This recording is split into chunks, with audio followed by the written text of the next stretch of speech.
High in the Himalayan wilderness, men dangle from towering cliffs, risking their very lives to harvest a rare, crimson honey unlike any other. Just a single taste can induce powerful hallucinations, and its unique qualities make it highly sought after. Around the world to claim this treasure, they must outsmart swarms of the largest bees on Earth, endure their relentless stings, and navigate sheer rock faces with nothing but bamboo ladders. Their window is tiny.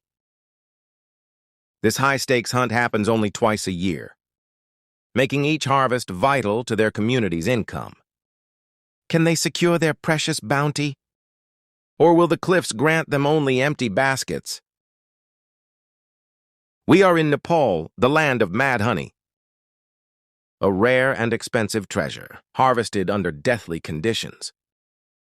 But what could drive people to risk their life, hanging on a cliff for honey? Beyond its deep cultural significance, mad honey can command prices of up to $500 per kilogram. In international markets, this sacred honey is hallucinogenic. Just 2 spoonfuls can induce vivid visions and euphoria. It is also revered in traditional medicine as a natural remedy believed to alleviate joint pain, boost heart health, and enhance sexual vitality. For thousands of years, the art of mad honey hunting has been passed down. In the heart of the village, men prepare for the harvest by crafting bamboo ladders, a crucial tool that must support the full weight of the hunters and their precious bounty as they hang from deadly cliffs.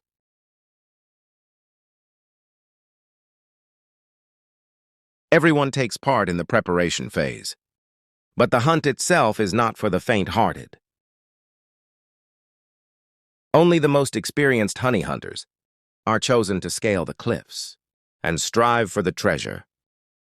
One misstep could send them plunging hundreds of meters, a fall that means certain death. Mad honey hunter Nandalal Tamang.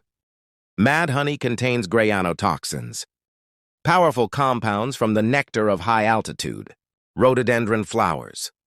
These toxins give the honey its hallucinogenic and medicinal properties.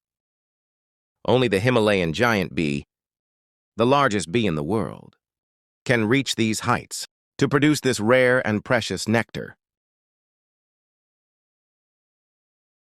The hunting season opens twice a year, and success means bringing back at least 15 liters of this golden treasure.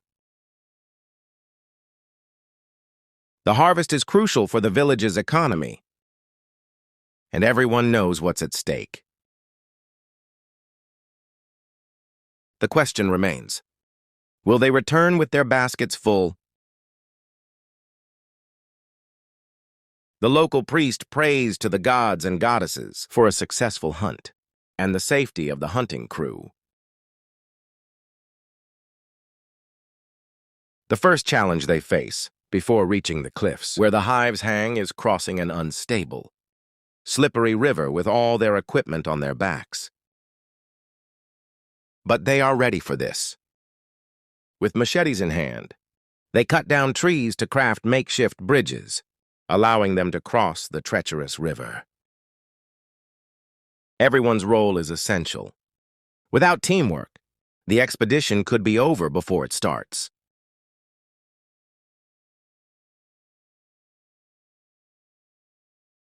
The journey spans several hours on foot, but at last, the hunters reach the top of the towering cliffs. At this point, it's time to prepare the assault strategy. The expedition divides into 3 coordinated groups. The first stays at the top, securing the bamboo ladder and managing the ropes as they raise and lower the buckets. A second group waits at the bottom of the cliff, lighting fires to create smoke that calms the bees. Finally, the third group faces the most dangerous task: descending the ladder, dislodging pieces of the honeycomb with long sticks, and guiding them into the baskets. Precision is critical. Any missed or shattered pieces may be recovered by the group below, but the impact with the rocks still means lost honey, and consequently a smaller bounty. Some hunters prepare leaves to light the first fire, their only defense against a swarm of thousands of giant bees. The rising smoke provokes a defensive reaction, causing many bees to abandon the hive. Those that remain are subdued by prolonged exposure to the smoke, which disrupts their communication and movement. Without this disorienting technique, the bees could launch a coordinated attack, and the result could be fatal. The hunters descend the ladder and approach the hive. For the first time, the hive is swarming with bees, all in defensive mode. They cluster tightly on the exterior, covering the hive completely to appear as a single, larger animal. They even coordinate their movements rhythmically, swinging their abdomens in unison to intimidate intruders. Breaking the hive at this moment would be far too dangerous. The team decides to apply more smoke from a closer range. They tie burning leaves to the end of a rope and swing the smoldering bundle toward the hive, striking it directly to subdue the bees.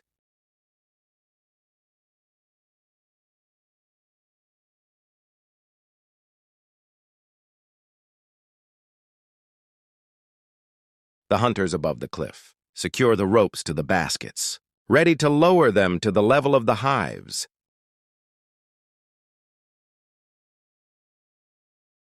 They must be careful if a rope snaps or comes loose. The precious haul could fall and be lost.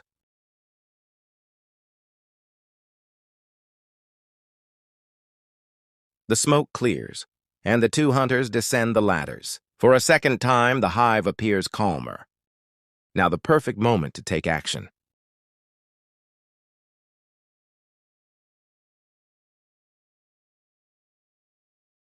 Extracting pieces of the hive requires extremely well-coordinated teamwork.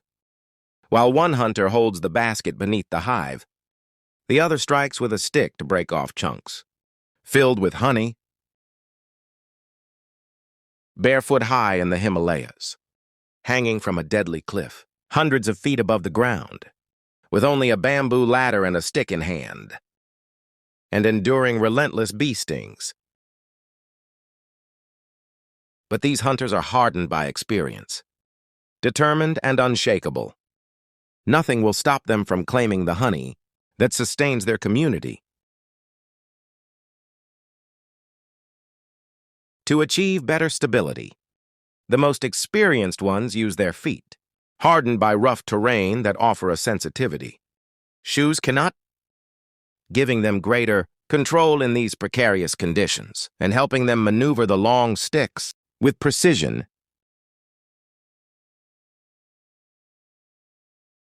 As the hunters dislodge the honeycomb with their sticks, not every piece lands perfectly in the basket. Some fragments fall beyond reach, shattering on the rocks below. Each lost piece is a setback to their harvesting goal. They've been at it for a while now, and exhaustion sets in.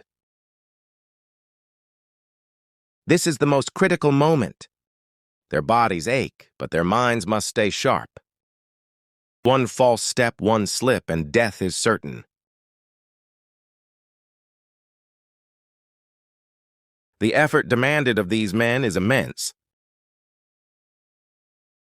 The group at the top of the cliff pulls up the baskets, heavy with chunks of hive. Once emptied, they lower them back down to be refilled. The hunters know the hives must not be completely destroyed. Enough must remain for the bees to rebuild. They are also aware that the population of Himalayan giant bees is in decline, threatened by climate change and deforestation. This fragility makes their honey even rarer, and all the more valuable. What makes this endeavor even more remarkable is the simplicity of the hunter's gear. With only a basic face covering and ordinary clothes, they have little protection against the relentless sting of the Himalayan giant bees.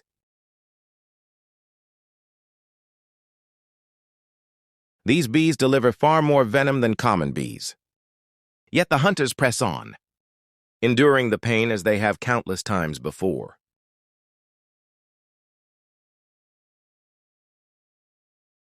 After many hours of work, the hunters have collected all the available honeycombs from the hives. The hunt is over, bringing an end to the most tense and dangerous moments. The first goal has been achieved. The precious honey has been harvested, and no one has been injured. Once the hunters climb back up, gathering the ladders and baskets, it's time to check their bounty and see just how successful the harvest has been. But before filtering the honey from the honeycombs, the hunters must remove the bees' stingers, embedded in their skin. Some stingers even pierce their faces, slipping through the protective gear.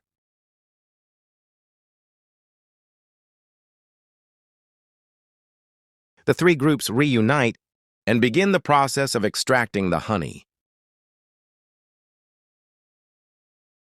They crush the honeycomb, allowing the sweet nectar to flow through coarse strainers made from local plants.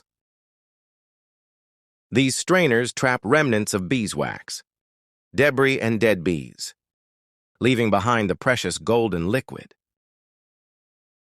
Once purified, the honey is bottled and ready for commercialization. Mad honey hunter Nanda Lal Tamang checks the results of the harvest.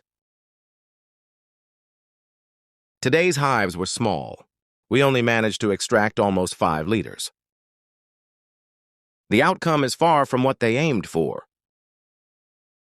Beyond the challenges of this extremely complex work, in recent years, the number of hives has been reduced by half, due to deforestation and climate change. Each day, it becomes harder for these experts to find cliffs with large numbers of hives. On top of that, globalization draws the younger generation to pursue other professions in the cities far from the cliffs, putting this ancient tradition at even greater risk. These honey hunters we see today may very well be the last of their kind. To them, each climb is a test of courage, skill, and respect for nature.